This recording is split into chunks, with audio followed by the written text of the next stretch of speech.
now was super intense. What we did, I got a lot of information. I learned a lot, all these kind of things. So I can speak about that. Why should I be nervous? Juergen, Oliver, thanks for having you. And I would suggest let's get on stage. We will have a few questions.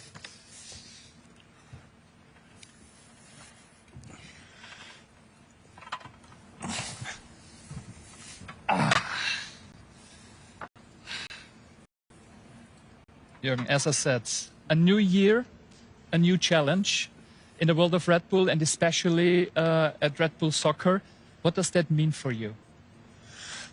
First and foremost, it's pretty much exactly what I wanted to do. I finished 7 months ago, I think, at Liverpool, and I did it consciously. I said that I am not the right man for the job anymore, but that I never said I will never work again. And a few months after that, the opportunity came up. Oliver and Mark Kosicke, they spoke about this, and I was on pretty much caught fire pretty quickly because I'm so interested in sports, in football, all these kind of things that I wanted to be part of it. And now, step by step, day by day, I realize more. Not only I am really excited about the opportunity, but actually I think I can be quite helpful as well, which is probably from the outside world. They say he will be, or everybody at Red Bull thinks they will be, but it was important for me to learn in the last week I really probably will be a benefit. And that's exactly what I want to be. I don't want to be, I don't know, a passenger or just what is it, how I call it in English, but a prominent person in the room and stuff like that. I really want to put some value on it, and that's exactly what I saw. Now I can do that. That's good. Juergen, I know from so many football-loving colleagues how curious they are about your new role at Red Bull as head of global soccer. Before we talk about that, how it happened and how it came that you are sitting here, please let me clarify. Is it Red Bull Soccer or is it Red Bull Football for you? No, for me it's Red Bull Football, of course, but we have exactly. But I love the game too much. And for me, if you understand it as soccer in the USA or wherever, fine, no problem with that. For me, it's football, and you could call it one. It's the same game for me, so I have no problem with either way. Okay, Oliver, when did this idea, Juergen and Red Bull, come up the first time? Yeah, just to add, because I just spoke to Alexander Severin, the UEFA president, and. Due to the fact that we have a team in New York, you know, the New York Red Bulls, and in the US you call it soccer because of the football. And I spoke to Severin and he said, like, we're talking about Juergen's role and everything. And I said, yeah, well, you know, soccer. And he said, stop this. You know, if you talk to me, we Europe, we say football. So, I mean, if Juergen goes to the US, then let's see, because they call it soccer, but at least it is the same game. Okay, for the next 30 minutes, we will call it football, okay? Yeah. Okay, gentlemen. Oliver, again, the question, this idea, Juergen and Red Bull, when did it come up the first time? Well, in my mind, it came up a long time ago, and I approached Juergen and his agent, Mark, but I could feel that there's interest about Red Bull. So Juergen was always open about what we're doing with Red Bull, not only on the soccer side as well, on the other sports engagements. But so I could feel passion, but I couldn't feel the commitment. Yes, you know, at some point, if I'm done in Liverpool, I'm going to join you. So, but we had a couple meetings and we met from time to time, and yes, I was always trying, of course, to present, you know, our approach of football, and that it would be great to have somebody like Juergen, you know, being responsible for the whole sport. And then at some point I had the feeling maybe I can convince him. And then the other day he extended his contract in Liverpool. So this was, you know, quite disappointing, you know, from my and our perspective. But yeah, then finally I wouldn't say convinced, but finally when he decided, you know, to step down from the Liverpool head coach position, and after a couple months, you know, we followed our conversation, and I could feel the doors open, and then we found pretty quickly an agreement. Okay, Juergen, let me stick to that a little bit. How did Oliver, he said not convincing, but how did he convince you to consider the job? It was not a big problem. First and foremost, he had more meetings, had a meeting with Mark, because they know each other for a long, long time. And I heard things, stuff like that, but it was not that I had any plans in this direction. I was, as long as I was a manager, I was a manager 100,000%, did nothing else, left and right, really wanted to be the best version of myself in that role. But after that, again, when you are in the job I did for 23, 24, 5 years, it's super intense. Other jobs are intense as well. But the only thing is I'm a very, very curious person. And that I could not feed anymore, because it was really game after game after game after game. And you keep a specific level. And I was not extremely happy with that, to be honest. I always wanted to try to learn new stuff. And I felt immediately when I heard about the role that it's exactly what I will do. And I learned already in 1 week so many things about Red Bull, about the philosophy, about so many other things. And we only started. I was not even overseas. I was not in Japan, not in Brazil, not in USA. I will go there in the near future, and then we will suck that in as well. We'll feel it. What do they need, and all these kind of things. So in that role, I want to share all my experience. I don't need it for myself anymore. It's now really there to improve the game at some point, at some places in the world, and to improve the whole football, because we come to that probably a bit later. But the global team is not in this everyday match day preparing, analyzing thing involved. So we have to create super valuable things for football around, and that the football teams can really get the benefit out of that. And for that, you have to be open-minded. And I can't wait to learn all these kind of things. Yeah. You both said it was an easy one, Oliver. So no negotiation skills you have to pull up to convince Juergen? I mean, well, look, it was not easy, because as Juergen said, he was listening, but he was, fully focusing on being the coach in Liverpool. So, yeah, finally it wasn't easy. Well, it was not kind of a negotiation. It was more that, when Juergen was open to talk, that that we really both felt, yeah, this is the right fit. And not only the fit for Red Bull, it's the right fit in terms of what we're doing. And when Juergen said in the beginning, like after 8 days, he could feel, yes, I bring value. So we were speaking yesterday on the phone, and he said, well, I have the feeling now, coming back as well from Leipzig, that yeah, I can bring value. I mean, this was clear for me, but of course it is a totally new rule for Juergen. But I mean, this was absolutely missing, when we were looking at our soccer engagements, to have somebody with that experience and with that knowledge and with that positive energy. Oliver, thank you. That leads me kind of to my next question, Juergen. You could do anything you want probably at almost every club or national team on the planet. Why Red Bull? Because a different role. That's a different role. I was fascinated by the brand. Anyway, I don't know how many different sports wouldn't exist if Red Bull would not be engaged. We all know them. Jumping out of a helicopter, whatever, from whichever height, wherever an airplane is flying under a bridge, it's probably a Red Bull plane and stuff like this. So how each sports person, and we all love these kind of things. And I always said, I love what I do. But in the moment when I realized I'm not the right man for it anymore, it always was meant about a specific club. It was at Mainz like this, it was at Dortmund like this, it was Liverpool like that. I will tell you. And I'm brutally honest with myself in this moment, and they're told pretty much immediately, that's it for me, and I'm out of that. And that means immediately, that was not only energy and stuff like this. I did it often enough, more than 1,000 games on the sideline. That's only the competitive games, friendly games, preseason games not involved. So I did it all, had massive, plenty, thousands of press conferences.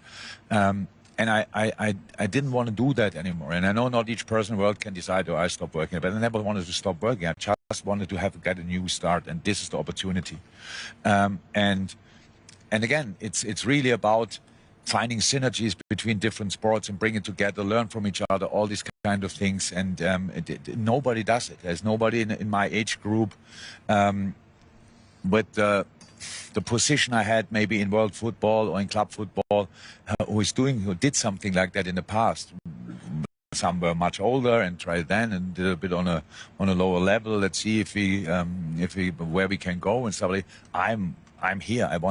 All the things in my life I did, I want to do really good, and that's how I want to do this. We will see if it works out. I have a good feeling. I have really a fantastic team around with Mario Gomez and the global team. We met so many people.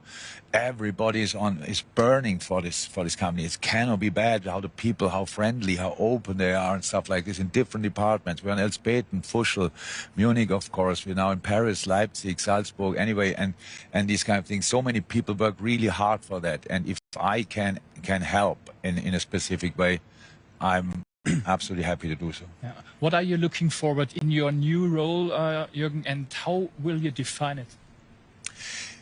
We will see. So I say share experience, add value, really important. How that exactly looks, we will see. So you cannot, football is not like that. There's not one plan which works for every team, for all the teams. And we have completely different teams in different countries, different cultures.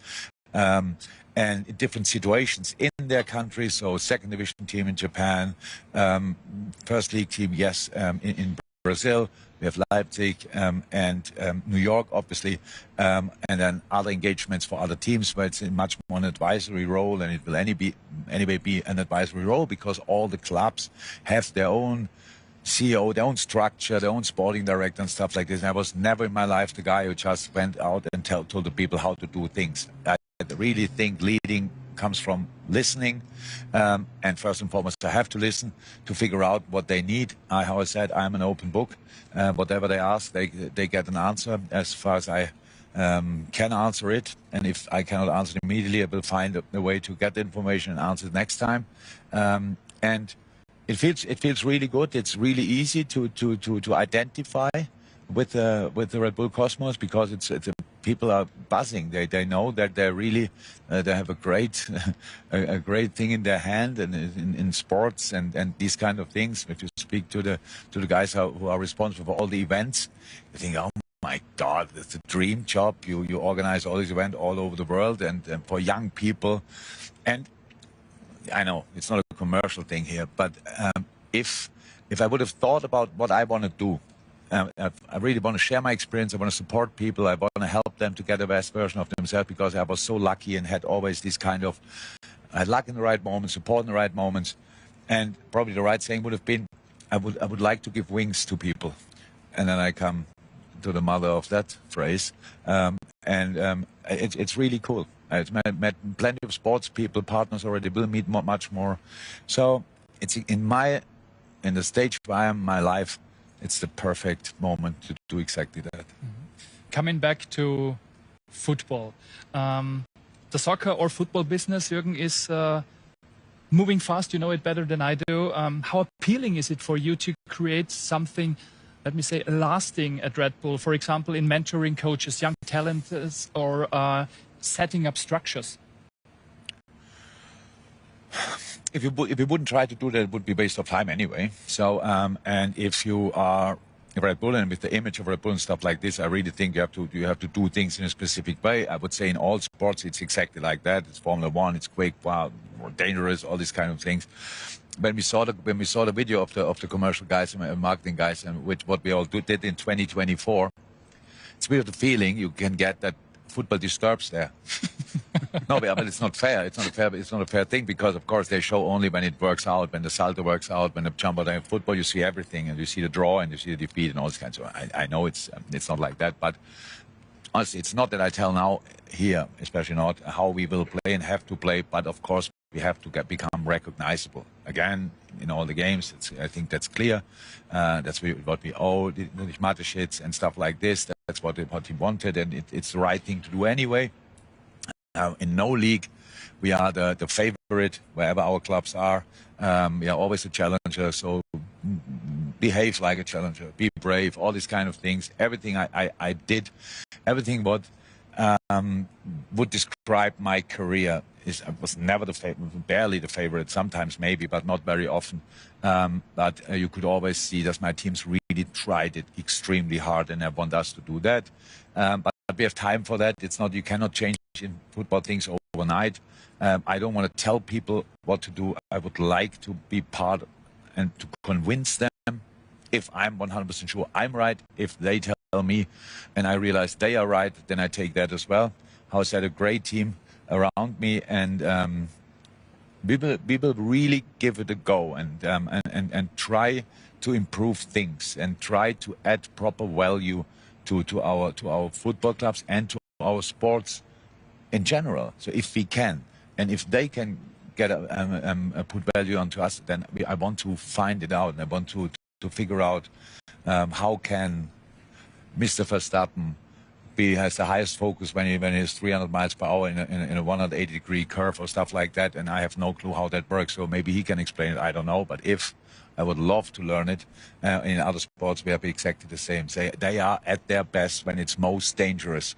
So, come on, give me that information, and I try to translate it into football. Okay. Oliver, what are your expectations of Juergen here? Well, I think Juergen described already a lot. I mean, as he said, we are not, having the top teams in the league. So we have a clear approach when it comes to our soccer teams. We like to find and develop young, high talented players, and we have shown this in different teams and different clubs over the last years. Which means as well that at some point you're going to lose these players, and you have to start again. So we see that in Leipzig at the moment. Juergen, you took a couple players from us in the past, which we needed to replace and to bring them as well to the next level. So the expectation is now having somebody who is of course supporting the coaches. So who could be better to have an exchange with a coach, about difficult situations, about tactics and stuff like this, just to get not the advice, but just to get the opinion of Juergen will be more than appreciated and will be helpful for every single coach we have, within our group. And then even if we think about, convincing players. So you have a high talented player, and we're not the only team who is looking for young, high talented players. So having Juergen there to convince players is something which is, important as well for us. But his spirit, his positive energy, will support the whole organization. So it's not only on the sporting side, even the management team was enjoying, speaking to Juergen, getting his impressions. And this will be something which, of course, give us another 1, 2, 3, 4, 5%, which is a lot, in professional sport. And Red Bull is not only soccer. So Juergen just mentioned, Formula 1 and the other sports. So we have more than 800 individual athletes. So learn from these athletes. Learn from the different entities, from our cycling team, from Formula 1, from ice hockey. I mean, from the World Rally Championships. There are so many things, where, the soccer world can learn.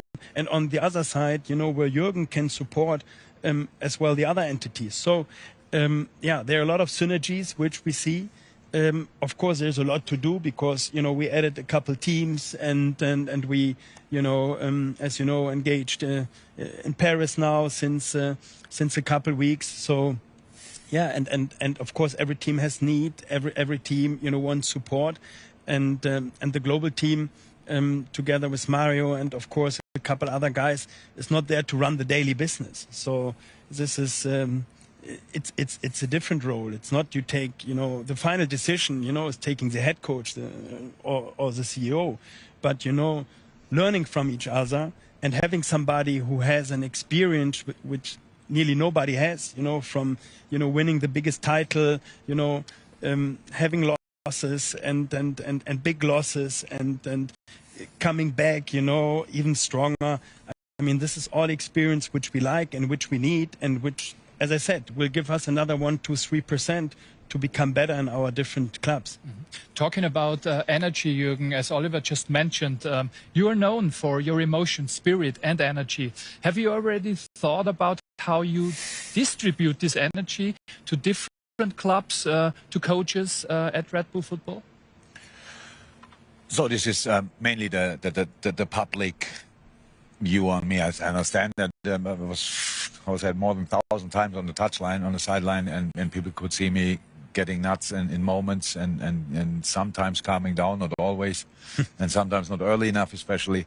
But my job was always much more the strategic thing. So I had 3 clubs, and I was lucky enough to have great people working together in these clubs, and we could improve the clubs. We could Mainz 05, the club where I was as a player, and when I left it when I was a coach, and then left it to Dortmund, was a completely different club. We turned each stone around. We tried to improve everything with the resources we had, and today it's a wonderful club. If you look at it, Dortmund, when I arrived, was a club with a big history, massive problems.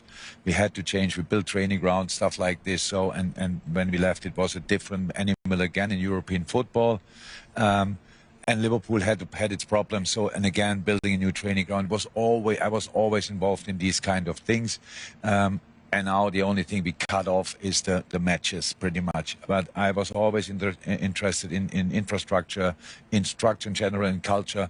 And I know that the big part of the success we had in the past and the way we dealt with big defeats as well was the culture in the clubs. So you can improve that always, and for that you need sometimes an outside view, because when you do it, when you build it, when you get promoted and fight for promotion, you do so many things.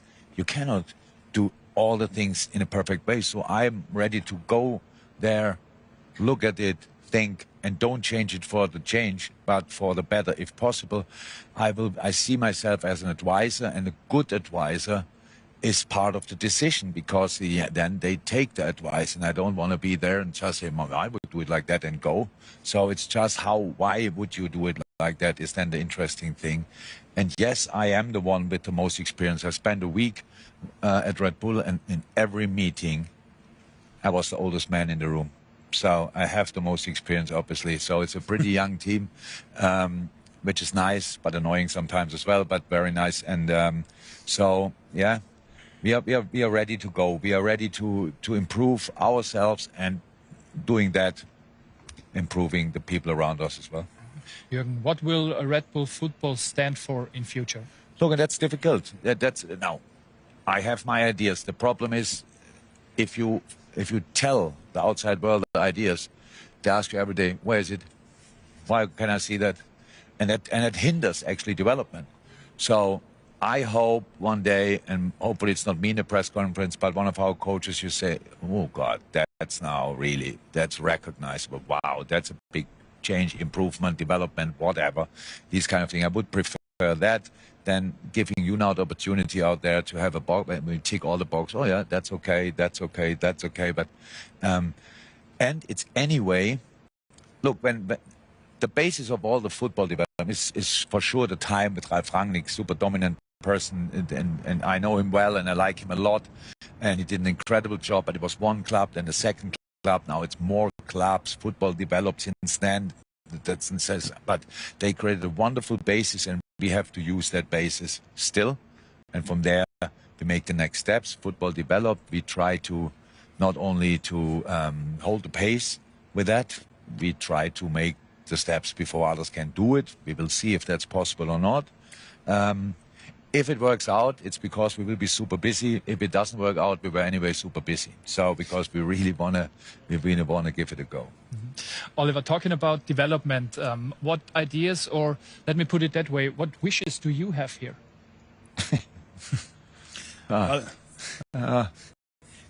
It would be great if that would be a wish list, and then we're going to check the box, as Juergen said. I mean, of course you want to win. You know, if you do, professional sport, you want to win. And a couple months, I was kind of complaining, that in Leipzig a couple % are missing, and everybody was wondering, like, why is he criticizing the team? So, and I was wondering, because if I do professional sport, I have one goal. I want to win. So, and even if I fail, I get up the next morning and I want to win. And we all know that winning is much nicer than losing, right? So yes, at the end, you know, we do all this professional sport to win the Formula One, to win on the, you know, on the road the Tour de France at one time, and to win the German championship, and maybe, you know, sometimes you're going to win more. So, but to win, you know, you need to work hard, and my expectation is, of course, you know, bringing much more expertise, and not meaning that Juergen is a couple years older. It's more, as I said, the expertise which he was collecting over the whole years, and this has been missing. This has been missing in somebody who is not on the touchline every day and really focusing on the next game, who has some time and a different perspective and a different view on things, and yes, and can give advices which, you know, and I hope this too, that, you know, people see, oh yeah, this is a great perspective, and this is something where I need to rethink and where I might need to change some little things to become more competitive and to become more better. So learning and listen, and again using, of course, the whole capacity of Juergen. This is my objective. Right? Thank you. Juergen, do you feel pressure? No, I never felt it, even though I knew it's there. I know it already. I was in the stadium now at Leipzig, and obviously, if Leipzig would have lost, they would have said, Klopp loses the first time. So that's the world we are living in. We deliver easy headlines, and that will probably happen still for a while. That's a bit of a thing. I never got 1000% used to it. That I went for the first whistle in the stadium 3 minutes before we got, and so we could do it with the lowest or the least fuss. Usually when I come, cameras turn and think, oh God, what's that? But I try to ignore it. I try to do the right things in the right moment, and I really try to deliver value. But I don't want to disturb if the VIPs coming again and everything. Everybody's like this, security's running around. Where is he? Where's the car? That's.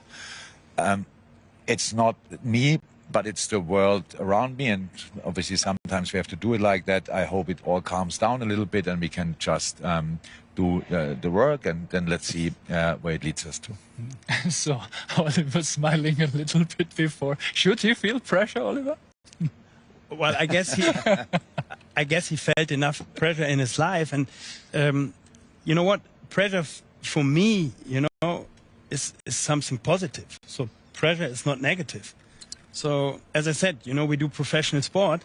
We want to win, and of course there is pressure. But you know, the perception is always a bit negative. I turn it around. It's yeah, there is pressure for all of us every single day, because you know we want to give our best. We want to, you know, deliver, and it is a really competitive world in all the different areas, but of course as well in professional sport and in football. So yes, we have pressure, but I think we like to have pressure. Otherwise, you know, Juergen would have been coach for so many years, and yeah. So let's take that pressure. Yeah. No, maybe I was not 100% clear or lost a bit of the path on my answer. Yes, I always had pressure, I just didn't feel it. It's like, because I want to win anyway.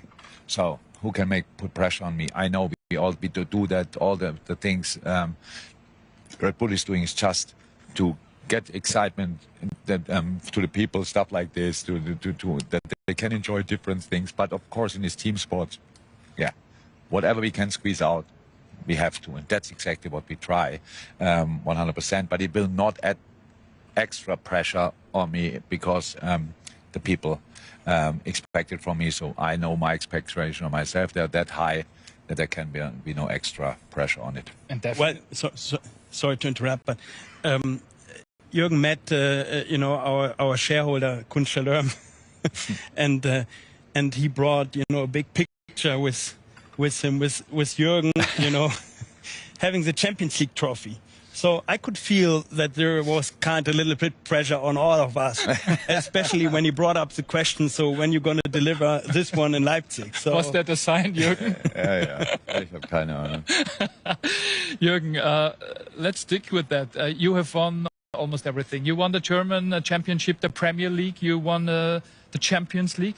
What would be a triumph for you in your new job? Again, nothing. I don't want to say that because it's clear anyway. Again, it just creates headlines. It just creates impatience. All these kind of things. We want to be the best we can be. That's how it is, 100% in each department, in each club. But it's so different. So in Germany, everybody talks about Leipzig, but in Japan, hopefully, some people will talk about Omia there, and then in Brazil, hopefully they will talk about Bragantino again in a better way than we did last year. But it's all different starting points. Where are we? Where can we go? To develop all of them, to make the next step with all of them would be a dream. To just because it would mean we did the right things, and football gives you the opportunity to do things as well a little bit different. So in having somebody like me in that chair now. And I cannot swap. I was a coach until 7 months ago, so I will deal with coaches and I will work with coaches in a different way than all other whatever heads of which department would do, because I was in the same chair. I know the needs. I know how much support they not only need but deserve as well, because they're the most important people in the club. Because if it works out with them, you think, oh, great coach, blah, blah, blah, fantastic. If it doesn't work out, people think, yeah, sure. We change, blah, blah, blah, and all these kind of things. And I really hope that I can, again, add some value there, that our coaches in the future talk about Red Bull. If you go there, you are there at least for 8-9 years, because they really support you, they develop you, they help you, and all these kind of things. We have great coaches right now, and from my point of view, I just hope we work with them together for the next 10 years. And in that time, we made steps together, because we dealt with different situations in a way nobody else in football deals. We will see if that works out, but I think it's worth giving it a try. Yeah, Juergen, your move to Red Bull created both excitement and criticism. How do you respond to those who question your decision? I was at the weekend. Sorry, I was the weekend first time I played there once in a friendly game, in Leipzig in the stadium, and I saw 47,000.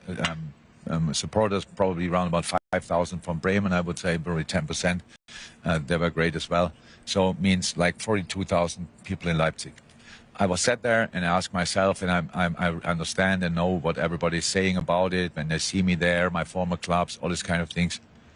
And I thought, do they not deserve good football? I really thought it's like, why would you say all the people in Leipzig, all the people in that region, all the people coming from wherever they come, all the people who are interested in Leipzig and want to see them win. I was around about 10 years now, not in Germany. Leipzig was not in the Bundesliga when I left Germany, I think. So I never had that really, the games against them in competitive games, Champions League, yeah, but they were in Hungary. And for me, it's a completely natural thing. I know how the start was, all these kind of things. But I really felt they deserve it, and I think it's worth giving. Not only there, it's in Salzburg, it's in the football fans in New York deserve it if they want to be part of that journey. In Japan, in Brazil, they deserve support, improvement, all these kind of things. That's why I want to do it. I love football, and I know there are much more important things than football. But football can give you positive vibes, positive feeling, identification, all these kind of things for a city, for a region, for all these kind of things. And I love that fact. I cannot say it differently. I really love it. And and what I said, when you meet all the people, how they burn for Red Bull, how much they love it, how long people are working here. The people here that work 25, 30 years from the first day when Dietrich Mateschitz probably had a garage or whatever that is still here. So this identification, I like that. I really like that. And so I'm happy and proud to be part of it. And for me, it's like that a doctor doesn't make a difference between the patients. You come from this city, I don't treat you. You come from this city, I don't treat you. A lawyer doesn't make the difference. In other parts, it makes it. If you want, I'm Dr. Football. I love helping wherever I can, where I am. I give my all. Now we do it for Red Bull, for all the German fans. It's not only Leipzig. There are a couple of other clubs as well. But I will try to help there as well. Juergen, please allow me a personal question. There is so much interest in you, as we can see clearly again today. How nice or how difficult or how even exhausting is it sometimes to be Juergen Klopp? Yeah, the last 7 months were all right. To be honest, it was pretty nice to be Juergen Klopp because we found our corner where we could hide. Let me say it like that. Now I'm out again, and it's obviously we all need to get used to that. I hope it calms down. But Red Bull never had somebody like me. Like, yes, they're very famous sports people, but then it's all clear. But I'm an employee actually, and these kind of people don't work usually here, and so it's really funny in a lot of moments. I'm 57, and I would say I got used to it. Let me say 80% of the time it's all right, and 20% it's a bit special. But it's my life, and I'm happy to be here. I am happy about all the things, how it happened. A couple of things could be slightly different, but overall, I'm absolutely fine with the way, and I pay the price. Sometimes I like it more, and sometimes I don't like it so much, but I try to behave in the bad moments as well. Juergen, once you said it's not important what people think when you arrive, it's much more important what they say when you leave. Looking into the future, what should people think if you ever leave Red Bull, maybe let's say in 30 years, 40? Yeah, that was a fantastic time. It was worth it. That we made the right things. That we did the right things, the right moment. That we made the right changes and the right improvements and all this. That we enjoyed the ride. That people are waiting for it. That they're really buzzing. That I know that. And let's try. And that's how it is. What we will not do, and that's how it's here. In the moment, I realize I am not that. It doesn't work out. I will tell. It's not because I again, never in my life I want to do a passenger. But until this point, we will give it a proper go. So we will not waste any time, and we will really try to do the best possible for all the people. Well, I don't know, this is in a difficult time in the world. You go to Elsbeth and you see the people working there, how they like it, and the next thing you hear is, here we build another building, we employ 1,300 people in the next 2-3 years. In all the different moments, you think, oh my God, that's great. So let's do that. So it's like, it still is this really positive in the right direction, and being part of it, I feel already responsible for my part. And yeah, I hope I can help. That's it. You mentioned it already. In the world of Red Bull, there is a lot of sports, a lot of athletes, a lot of events. Is there, Juergen, anything you are particularly interested in? To watch? No. I want to watch, if possible, everything. That's probably the biggest challenge between all the working days. I need to find moments where I can visit a couple of events, what would be really cool. No, and I will do that. I have time for that. So playing still, I love paddle the most. That's clear. Never saw a Formula 1 race. That's true as well. On television, of course, but I was not there. Never saw a skiing race. So a lot of things not in my life. So I'm a sports maniac. So I have, my bucket list is full of sport events I never watched, and now I can have probably a shortcut to the event. That would be really nice. Talking about that, how can football possibly benefit from other sports of Red Bull? I tried to answer before. So like, it is interesting. Most of our sports look for us pretty dangerous. They're well prepared. They're everything. The preparation takes months. And then you have a 15-second clip on YouTube, and we all think, oh my God. So how serious they take, how all they do it. And to prepare 100% in the moment they have to deliver, they deliver. So, and that's actually something we really can learn from. But in general, I don't know what we can learn. But I think the history of football is a little bit, we didn't want to listen. That's not now anymore, but it was like 20 years ago. Wait, we know it. We do always the same. We did it always the same. But there are thousands of things we probably can learn, and we will, if there's something, we will be the ones who find it out. And anyway, then it's for everybody. So then it's for everybody. So then we cannot, if you use it, next day everybody knows it, fine. Then it's a benefit for everybody. We try to really be there innovative, and I think we have to be innovative, to be honest. We have to use the power. That's because there's one thing, you are responsible for a lot of different clubs, but at the same time, you have the power of this different knowledge, which you have to throw together and make somehow the best of it. And that's actually what I'm going for and what I'm interested in. Help young people to develop, help young sports people to develop, and yeah, that's it pretty much in different ways. And in this moment in time, I don't know what we can learn, but there's a lot. And and when I know it, I tell you. I give the question to Oliver. Oliver, vice versa. How can other Red Bull sports maybe benefit from Juergen's commitment to Red Bull football? Well, I think a lot. I mean, and this is something which is missing in general when I look at our sport portfolio. So as you know, we're doing a lot, and we have more than 50 different sports entities. And do they really learn from each other? No. Are most of them best in the world? Yes. Do we have, as I said, more than 800 athletes? And do they really learn from each other? No. So looking at our portfolio and our engagement into all these different sports and different athletes, I think there's huge potential learning from each other.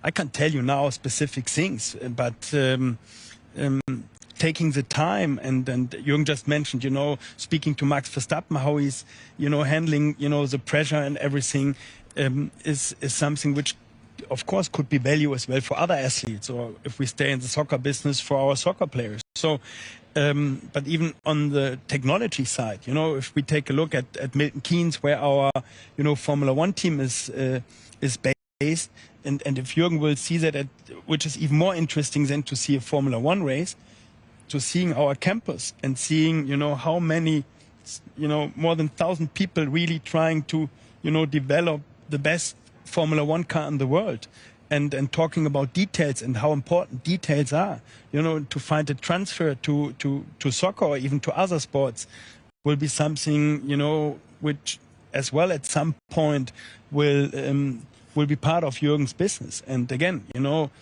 everybody was or is still focusing on their daily business, and this has been missing. And of course we know the passion which Juergen has, for other sports, which is great, because we do not do only soccer. And learning here and be open and be transparent. And Juergen said yesterday to me, I have nothing to hide. I did my coaching career. I'm an open book, so I tell you everything. And having somebody who is so open and who is really willing to share everything will be, of course, a benefit for all our different entities.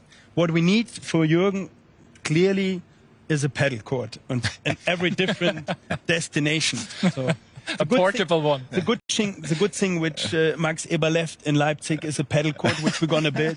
So it's outside, so we couldn't play yesterday. That's the problem. Yeah. Gentlemen, thank you so much for this exciting conversation. Juergen, please, you will stay on stage, and thanks for the moment, Oliver Minzler. Thank you. Thank you. Thank you, Oliver.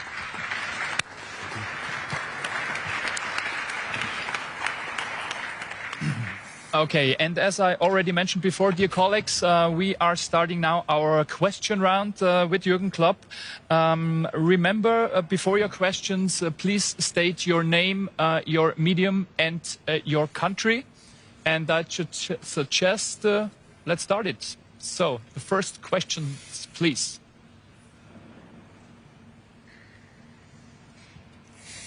Everything is answered, huh? The gentleman in the first row, please. Hello, Juergen. It's Hi. Sam Wallace from The Telegraph in England. I know. Juergen, just as a general point about football now in 2025, do we need, for clubs to win, to be part of a big brand like Red Bull, or have a billionaire owner, or a nation state, or a multi-club group? Is this the only way now that football is going to be decided in the future? Football in general, I don't know, but I don't think so, because there are no billionaire owners in Germany. Obviously, it's not about that. It's in England. It's there are different models, if you want, and the probably best team right now in Europe, or maybe in the world, with Liverpool, is is owned by an hedge fund, but they're interested in football as well. So it's an interesting thing. Number two is, what is it? With Chelsea? No, Arsenal or whatever. So it's a different thing. But money decides in football, definitely. But there's still space for better decisions, better talents, clearer pathways, all these kind of things. Let's talk about England. It's like the way Brighton is doing it. For example, in Germany, we have these clubs as well. So football will always give you the chance to step in. But in the long term, probably the teams with the most money will win. That's clear. But in England, they have a lot of teams with similar money. So still an exciting tournament. Next question, please. Gentleman in the second row. Hi, Simon Urhofer, Lowlands.at, Austria. You talked about paddle tennis a lot before. I want to talk, as we're here in Salzburg, about your favorite paddle opponent, Pep Lijnders. Why do you think it did work out for him in Salzburg, and how is he now? You're still in contact, I guess. How does he feel after his end in Salzburg? Thank you. Yeah, how does he feel? This kind of thing. Yes, we're in contact, of course. And yes, he was a little bit my favorite paddle opponent. That's true. Probably still would be, but it's now the time where the things settle here for him slightly. That's clear. I was not involved in these kind of things. I started in January. I said that it all happened in December. People in charge have to make the decisions as long as they are in charge. That's how it is, and we expect that. We have to take responsibility. I was not close enough that I could tell you what went wrong. I still think he's an exceptional coach. I know he's an exceptional coach, but sometimes in football it's like that that the things don't click, don't fit, injuries. From outside, you could say qualifying for the Champions League was a fantastic day, and part of the problem after that as well, because with the injuries, the team was not ready for it, these kind of things. But that's from an outside view. So, but nothing else to say about that. We can speak about Salzburg when I get to know the people there as well, but I didn't do yet because they're in a training camp. When they come back, I will go there as well, of course, talk, but it's only, how we said, it's to know what is Salzburg doing and stuff like this I'm interested in, of course. Thank you. Next question, please. Christian Falk.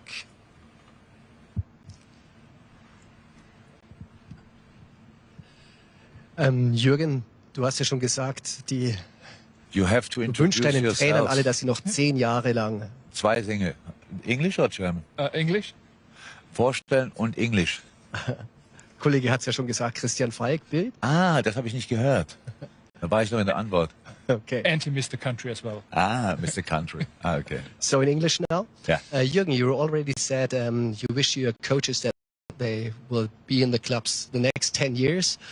But you know how football works. Perhaps there is the situation that one of the teams need a coach. Oliver Minzlaff is calling you and saying, no, Jürgen, we need you. Can you say that you, the next 5 years, never be a coach again? I will not be the coach of a Red Bull team. That's a clear commitment. In how I sit here, and I, as much as you can assume, I would give a guarantee. I will not be the coach, not a coach at all. But I'm probably the only person in this room who will get asked, where are you in 5 years, where in 4 years, where in 3 years? Nobody here in this room has a clue. And I don't have a clue, but the plan is completely different. And I will not be the replacement of one of the Red Bull coaches. I hope we can create a structure where these kind of questions will not come up at all. That would be cool. Thank you very much. Thank you. Welcome. Next question.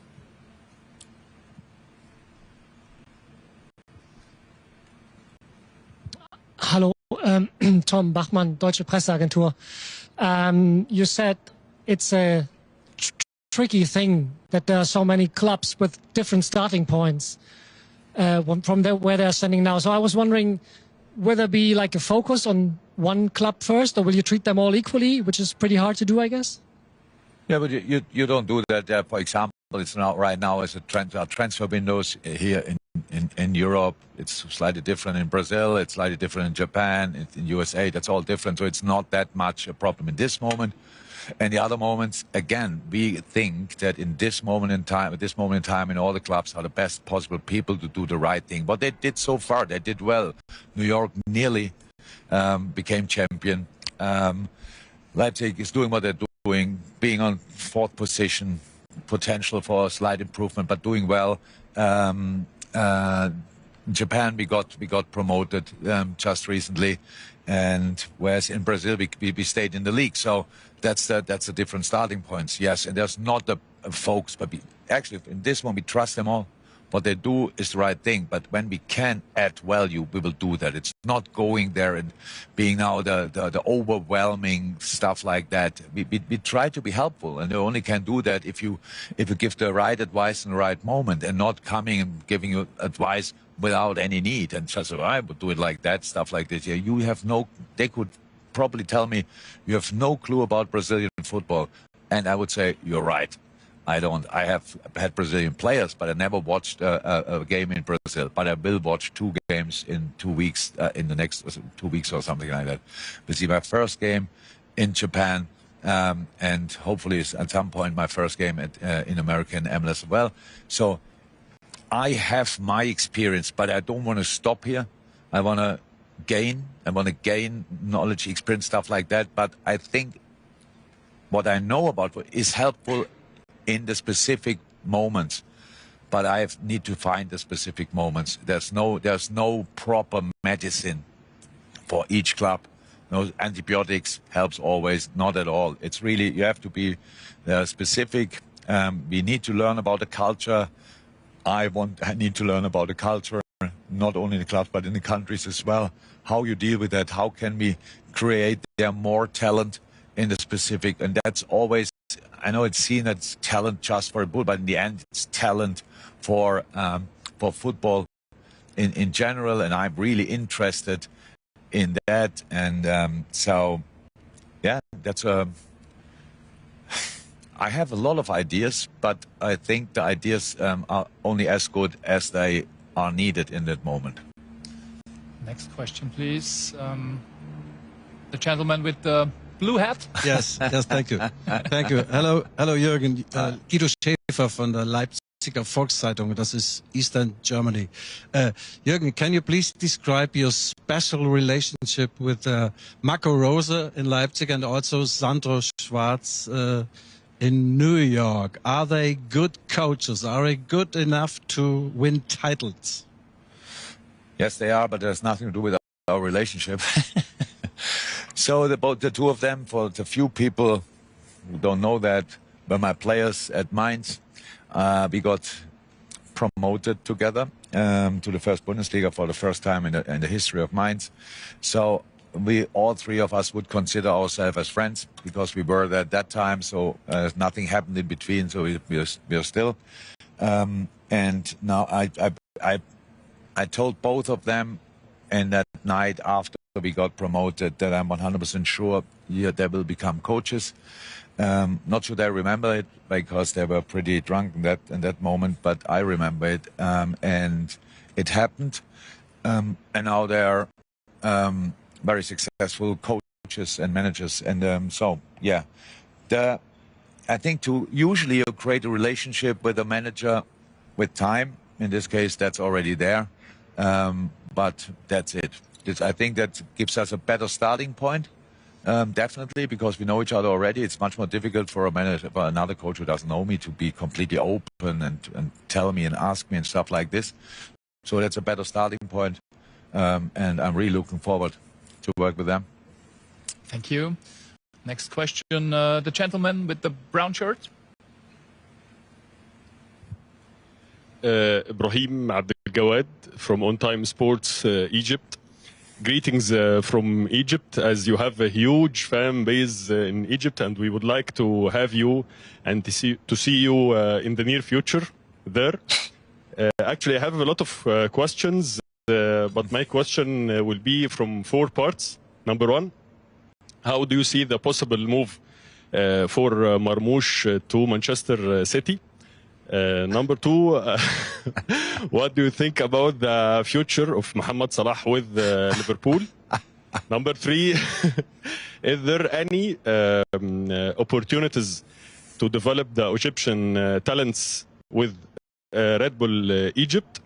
Maybe we keep that three first. Take the mic away, please. He will not stop. Sorry? He will not stop. Juergen. Yeah. What was the first question? I know Marmoush to Manchester City. I don't know. Didn't think about it. Great player, fantastic player, great club. Maybe not. I don't know. Mo Salah, but what about Mo? What do you think about his future with Liverpool?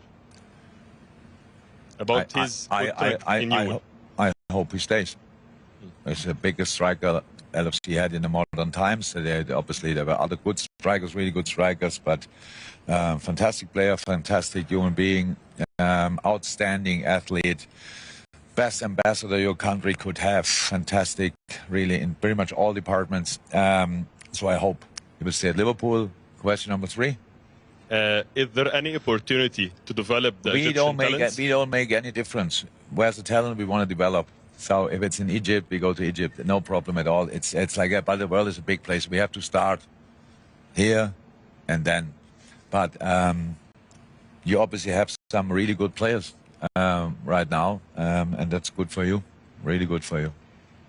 And we will give other colleagues before the chance to ask questions. So you're welcome. Thank you. Gentleman over there with the blue shirt, yes? I told him. Hello, my name is Filip Maklic, Nezavisne novine Bosnia and Herzegovina. So throughout your career you had a chance to work with players coming from Balkan countries. So Neven Subotic, Miloš Jović. Also the Red Bull family is known working with, for example, Strahinja Pavlović. And my question is, what do you think, or what would you say are the key qualities that define players coming from Balkans? One of my first players I played together with him, and then he became my left back, was Vjekoslav Skriniar. Yeah, I had Ivan Perisic. I had plenty of players from there, all great, had great characters, super athletes, super professional, smart. Usually, I always admired players in general in each sports from the Balkan countries, because it's not the biggest countries population-wise, but always incredible sports people. And so, what was the question? So, what do you think are the key qualities from the players coming from these countries? Yeah, fantastic background. So I like it, and I had a super experience with that. But I'm now not that much. I don't know who is in our youth teams from that area or whatever. So I don't mind. Let me say like that, wherever they are from, the football language is similar. You're good. Nobody cares where you're coming from. So that's pretty much how I kept it always. So there's no special treatment needed for for the people from your countries. Thank you. Next question, please. The gentleman behind the camera. The last.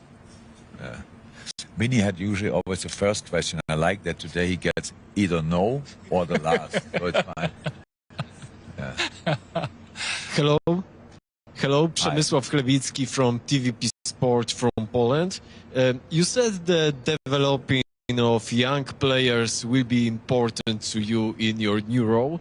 I know that you worked with Robert Lewandowski when he was very young. He was 21, 22 years old.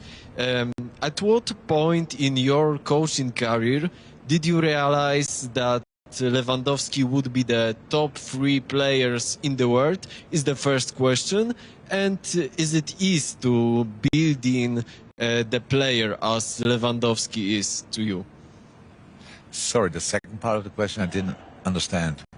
The first one, when did I realize that Lewandowski will be one of the best players in the world? The second part was? Is it easy to build the player as Lewandowski? That's why I didn't understand it. I don't know when I realized it. What I saw is the story around Robert Lewandowski is a funny one because I watched him very often and then we didn't sign him in the first year because I thought he's not ready for it and nobody else signed him, which was a surprise. And a year later we went there again and then we signed him, and we were really lucky, if you want. And he came in and he needed time, and I had conversations, discussions with Polish colleagues. They told me he plays on the wrong position because we played him in a 4-2-3-1 and a 10. Don't want to go too specific. The fact is, what I want to say, young players you have to educate. There's a potential, and then you have to educate. That's what we all try, all coaches in the world try, and we did that. And they said he plays the wrong position. He's a 9. I said, yeah, he's a 9, but he needs to play more, get more involved in the game because he's just finishing off, stuff like that. So, yeah, before he left that, it was clear. It was clear that it will go in that direction. I think easy. If he stays at Dortmund, Dortmund would have won more league titles. I think that's, yeah, probably.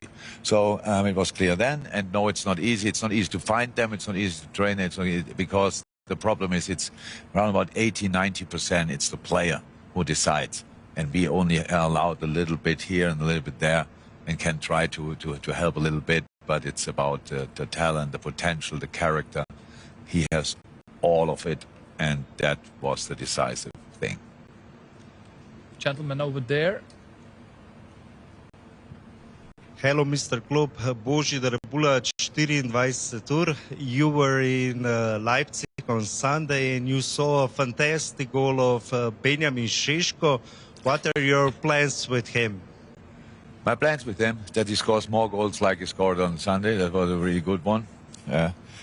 I was pretty impressed. Played a good game. He's a good player anyway. I know him for a while. I know him already when he was at Salzburg. I think we played a friendly game here. He was very, very young, and I was already pretty impressed and thought, where do they get always these players? Ridiculous. So, yeah, it's not I have no plans with him. Just to make that clear, that don't get it wrong. I will not show up in training and tell them what to do. Our plan, and I don't have to ask Marco Rose, what's your plan with him? I know it. He wants to help him to score as many goals as somehow possible. I think when he has from outside view, he is because of his age, not only, but it's because he has space for improvement, space for development. He would probably say the same, but his incredible skill set and incredible potential. So I'm happy that we have him. Thank you. Next question behind Mark Gabel.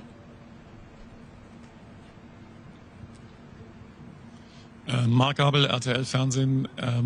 Herr Klopp, you're a coach of very traditional clubs like Dortmund and for sure Liverpool FC, and of course there's, I would say, some kind of romantic view of football, that a coach like you never leave a club like Liverpool FC, for example. And of course there were quite a few fans who were a little bit disappointed that you now left to a very big company, global player with lots of money in the background.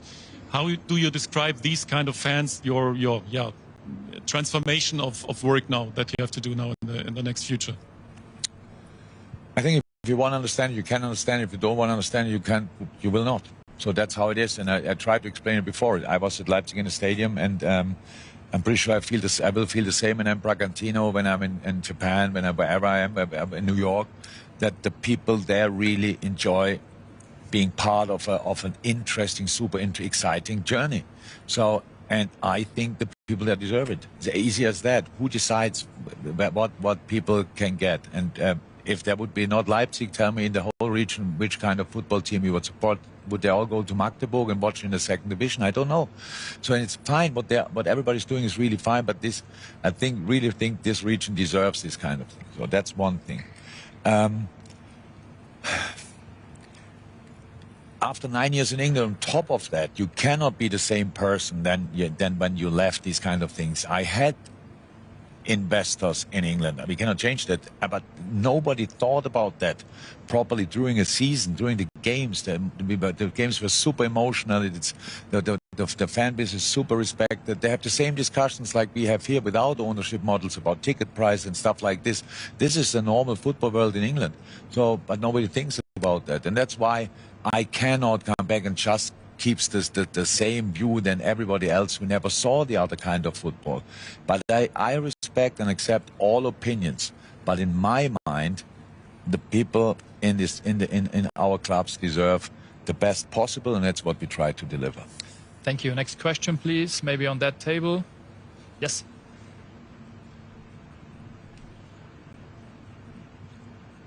Lukas Zara, Der Standard, Austria. You've been quite critical about the amount of games in world football. Do you have an idea? I still am. Sorry. Do you have an idea how to tackle this problem? And on another note, what every Austrian journalist wants to know: how much time will you spend in Austria? Will you have an office in Salzburg now?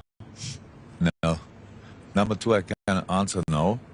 The world is my office, and if they're Munich. My office is where I am, or my office is where Mario is. Well, isn't that great? Yeah, where his laptop is my office. Sorry, number one question was? Oh, the amount of games. Yeah, I mean, I discussed that for ages. I know Salzburg is playing the Club World Cup, and do I have to say I love the competition? I don't. I still don't. I think it's useless. It doesn't help. You have no summer break. I don't know. It means for some players who played the World Cup or whatever, or Euros and Copa America, whatever, in last year, and now playing through this summer, who wins the tournament is, wow, the poorest winner of all time, because he has to play the whole summer through. Then the league starts again. We have now a lot of injuries in European football. Again, the muscle injuries, all these kind of things. At one point we have to reduce the amount of games. That means in some leagues it would be better you have 18 instead of 20.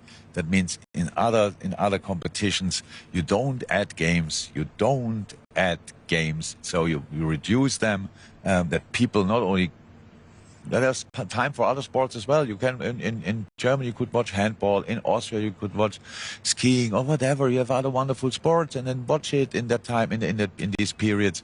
You don't have to fill each gap with football. I think sometimes the lesser often you see something, the more you love it. And from a TV point of view, maybe the more you would pay for it, and then everything stays the same. And you can have people see that, but it's clear: lesser games or bigger squads. No other solution, because training is not there yet. I know it because I tried it with all we have. That will something I will think about a lot. If we can speed up recovery from 2 days to 2 hours, because that's pretty much the time they give us, or give the teams to recover and to go again. Okay, the gentleman at the same table next to you. Go ahead. Felix Hartelsteiner, Süddeutsche Zeitung in Germany, over here. Oh. I was curious to know how much would you like to be, and how much will you be involved into potentially finding new clubs for sort of to add on to the Red Bull empire? Or is that something you will leave to Oliver Mintzlaff and his team? Is that something you would be interested in, perhaps? Because, yeah, it will be still Oliver's job, of course, but the thing is, because he will just give it to us then. We put it on our desk. He probably will tell us 5 minutes before it's done, but we will see it. But in this moment in time, I try to keep my head above the water with the clubs we have. So I don't plan anything like that, not at all. I find it super exciting with all the different clubs we have already and all the different engagements. It's really exciting. If you always were on the other side of the table, pretty much now change to this side. It's there's still living a coach inside this belly where you think, hey, okay, money doesn't, who cares? No, you're on the other side. So there will be a learning curve for me, 100%, and things will get a bit more usual for me as well. But I personally have no plans, and nobody told me right now that we are already close to buy something else. Okay, thank you. Next question.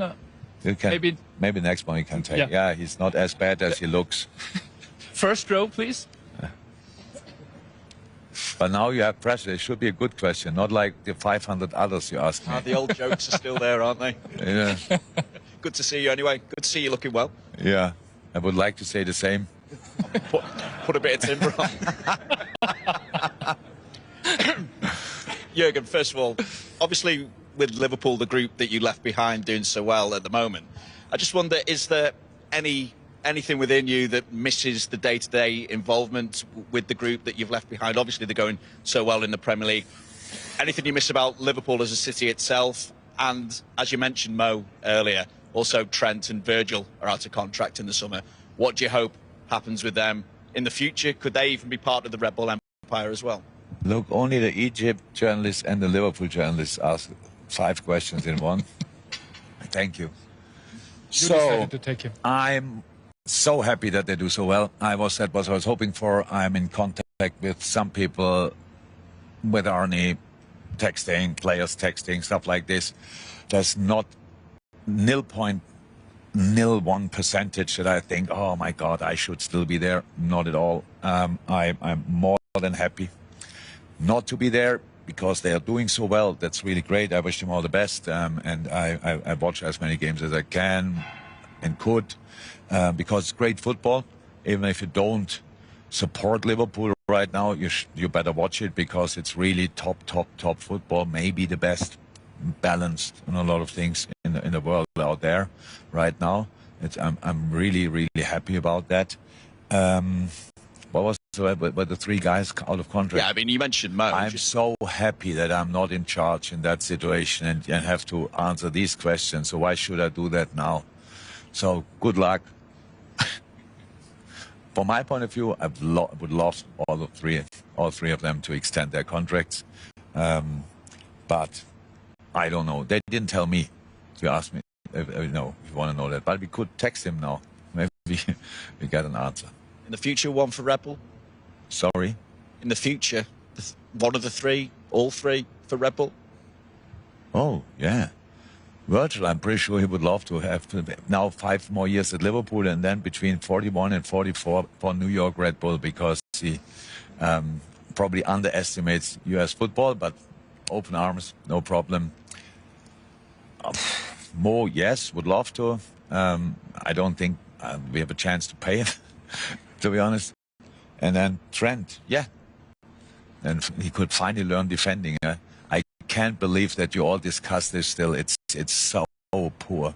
It's so poor, really. I mean, I'm really happy that I'm not part of that. Unfortunately, I watched a few of the press conference when he had to talk about it. I think, oh my God, they still don't understand it. And yes, he didn't play well against Manchester United. But if you would make such a fuss of him when he plays well, like we make a fuss of it when he doesn't play well, that would be really a cool planet.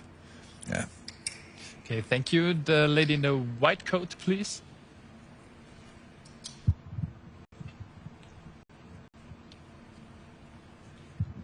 Constanze Weiss, Sky Sport Austria. You talked about the Red Bull philosophy and that one of the goals is that you want people to recognize Red Bull teams when they are playing. You also mentioned Ralf Rangnick, who kind of invented the philosophy. You call it the base. I think he built the base and that you have your ideas, how you want to develop it, but you don't want to talk about it. But maybe you can talk about how much you want to carry on Ralf's legacy, or you think it's time to emancipate, kind of. Yeah, both. But it's not, neither should sound like negative. It's time to, whatever, make the next step and stuff like this. I think it's, in all clubs, different, how I said, completely different, the clubs and different cultures. You have to see where you start, what you need. You get promoted, and in Japan, and I go there and tell him, change your football and try to get promoted again. It's not a gamble. You have the people there, they do what they do, and we look how we can help. And at one point, if we feel it's the right moment, then we can be influential in other departments, but it just makes no sense. Send them the Red Bull philosophy and let them try to play like that. So that it makes no sense. So if football would be that easy, that would be really cool. And it's the same for the other countries. You have to, so many things. which I learned already. You need to know how much they travel and time difference in America, stuff like this, on what kind of pitches they play and so on. Then you have Brazil, where they play, what they play, how Brazilian football is in general, and all these kind of things. So we first have to learn in that moment. But for me, it was always a basis. Ralph brought it to Red Bull Cosmos because it's the right thing to do. If you are not the best, try to bring the others on your level and smash them. That's a very good idea. I built a pretty decent career on a similar thing, but I developed, of course, over the years with the quality of my players. That's just a normal thing, and we will see that there's not one way in football, but a couple of things will be 100% clear. Maybe I can give you one. Because anyway, we will draw that on the walls in the different academies. And I said that in Liverpool, I think as well. That didn't change, and maybe that's the one thing what made my career, the consistency to ask for this over 25 years. Counter pressing is not a proposal; it's a law. So it's a basis for absolutely everything. If you want to play dominant football, yes. 80% possession, yes. You lose the ball, win it back. So that's not... Yeah, I think we sent that out because I can counter press better. Otherwise, I'm there. But in a good way. Ask again then. Let me say it like that. So... Thank you, Juergen. I saw two gentlemen over there on the same table. Hi, Juergen. I'm Léo Huisman from AFP, French news agency, representing my French colleague here. You were in Paris last weekend, and you saw the game of Paris FC. You visit the training camp. How can you describe it? What was your feeling there? What was your first impression? Maybe your first idea to improve the club here and survive. First impression is great people doing their great job. I think that the circumstances are not fantastic, and they may do really well. They have a second division team, obviously Ligue 2. They have a women's team playing Champions League, third in Liga, in the French league. The stadium is a stadium. You cannot create an atmosphere. I mean, it's long ago that I watched a game from that far, and I was in the stadium and not in front of television. So it's really, I think, wow, that there are changes in plan. The training ground reminded me on the training ground of my first club 20 years ago. So they did a couple of things, but there's a starting point and all. Let me say like that: they do really well, but. There's improvement needed, and that's what we will try to help with family Arnaud, especially Antoine, and then let's see. But it's a long way to go. The second division in France is like each second division in the world. It's like teams are pretty much level, same level, and then who wants it more, who has luck in this and that moment will go up, but they're in a good position, and yeah. Let's try, but you cannot get influential like this. This relationship has to grow as well. So again, the thing what is the benefit of my new role, but on the other side, what will annoy people, that a football person is now in charge, and football people know in football you need time sometimes, and it's not often that you get it. But most of things need time. But we will definitely push in the right direction. Let's see what we can do. Next question, maybe the second row. Two gentlemen are sitting next to each other. Is this the longest press conference in Austrian history? I mean, it's 1:20. Are you kidding? Hi. Sorry. Stan Honesch from the Bild newspaper in Germany. Yippee. Question. Marco Rose in the morning spoke about your visit this weekend, and he said he was really surprised about how slim you are. What's the secret? I was surprised how slim he is, to be honest. Yeah. What's the secret why you're so fit at the moment? You have to ask Marco, because he told me he didn't do sports for 2.5 years because of his bad knee. And then he sits there with a six-pack, and I think, how's that possible? So this is hard work. For him, it's DNA. That's how unfair the world is. Yeah. But what's your secret? You train a lot? Hard work. That's training in my mind. Yeah. Sacrifice. I got nothing without these two things.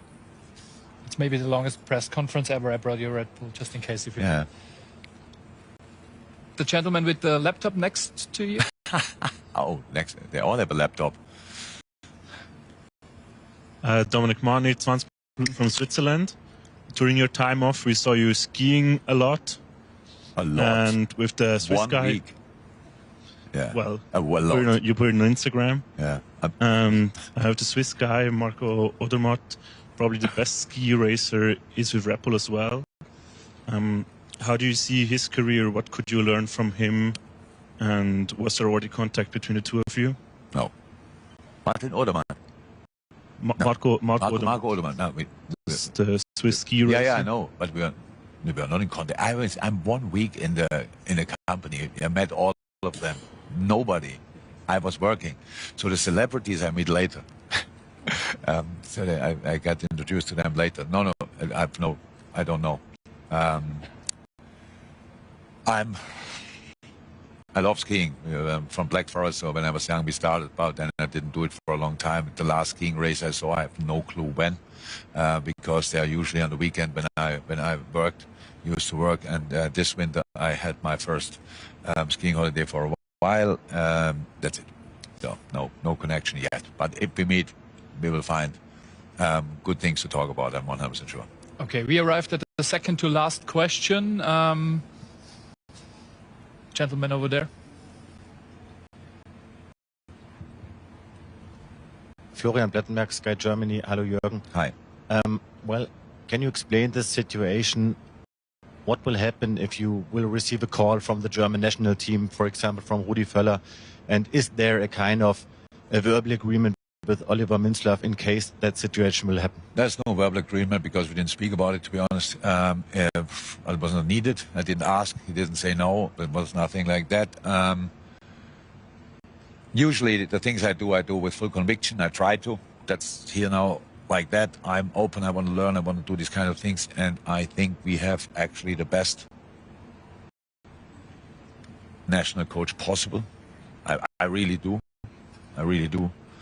I love the work of Julian. I think that was the biggest impact the coach had for I don't know how long, because I remember 3 weeks before he started, or more or less, we thought German football is not existing anymore, and he turned that in 2 or 3 games into making us a favorite for the next tournament. So and now we ask me what I think about the job. I really hope he's doing it for long, that he's successful, enjoys it, learns, and because he has if he would do the job for 10 years, he has another 20 years career ahead of him in professional football. So where's the problem? I really hope he's doing it. I really like what he's doing, and that's it. Okay, last question. Maybe the gentleman in the first row.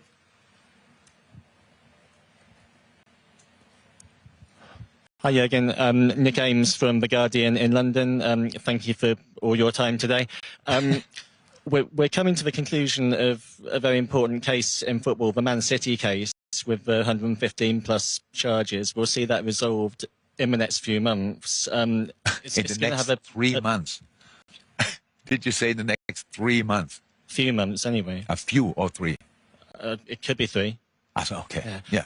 But we're getting closer. Right. It's getting close, and it's going to have a seismic impact on all of football if it goes the way a lot of people expect. One impact on you could be that you end up with a few more league titles. Do you fancy that? Do you think that should happen? Should, I don't say anything about that, but if it would, we had this discussion when we left. I'm not a lot on Mallorca, but right now, because I'm really flying everywhere around and stuff like this. But if it would happen, I told all the people who wanted, just book a flight. I buy the beer. So whatever we have to celebrate, we would do it. So good weather, stuff like this. We would have our own parade in my garden. So, yeah. Oh God, what a headline. Yeah. But yeah, we will see. I didn't follow it at all. I'm really surprised that you tell me it's that close. Like 2 months. Wow. Yeah. Let's see. Ladies and gentlemen, thank you, Juergen. We are now at the end of our live press conference of our broadcast. Thanks for coming over. If there are further questions here in the room. How could there be further questions? We spoke about, now we start already talking about Man City, and you see you have to stop it. Okay, I have to stop it. The next subject would be Man United, and then it's too late. I wish you all the best out there. Thanks for joining us. All the best from Salzburg, Austria. Take care. See you next time. Servus and goodbye.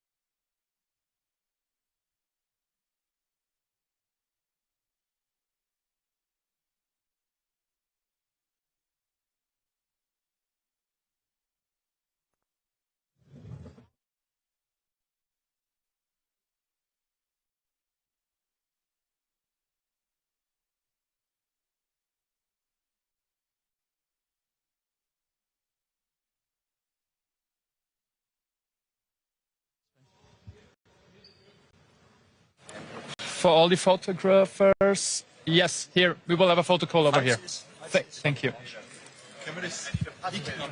Can we have the light again? Thank you. Ich habe alle 3 Mikrofone da. Wir brauchen keine mehr. Nee, das ist alles passt. Wir gehen dann Backstage. Passt so. Gehen wir Backstage.